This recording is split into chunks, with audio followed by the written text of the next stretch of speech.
Hey friends, this is Sappy. Why do many people see God differently from what He is not?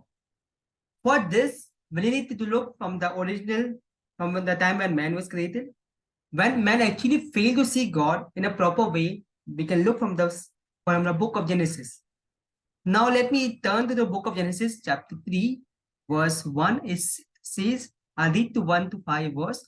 Now the serpent was more cunning than any beast of the field which the Lord God had made. And he said to the woman, Has God indeed said, You shall not eat of every tree of the garden?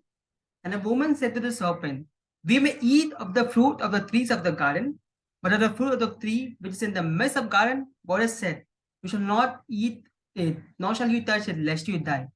And the serpent said to the woman, You will not surely die, for God knows that in the day you eat of it, your eyes will be open, and you will be like God, knowing good and evil.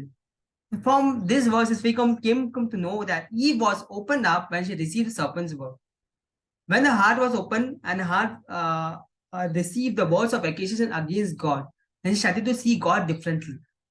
Not only she started to see God differently, but later on we know that she even tried to change other people's perspective. She tried to change even Adam's perspective about the then I want to say that over here.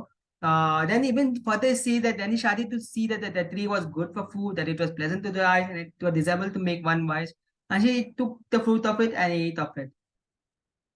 One main thing I want to see over here, that if you listen to the accusation of any person, you see me in a different way. Maybe it's God, maybe it's any person, maybe it's a colleague, maybe it's a family member, maybe it's a church person, maybe anybody in the world. You see them in a different way, no matter how helpful, how good that person is. The ear causes the eye to see things differently. That's why I want to see, I want to encourage you, don't ever receive an accusation for anyone and from anyone, because it affects your honor. When what you don't honor, you don't have access to it.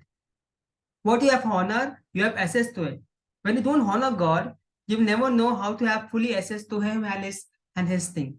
So better, I want to close with this thing, saying that never receive accusation against anything, against God, against any people, or against or anyone whom you feel, whoever it might, never receive any accusation.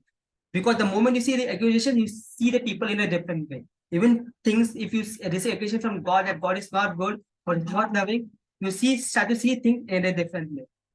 Thank you.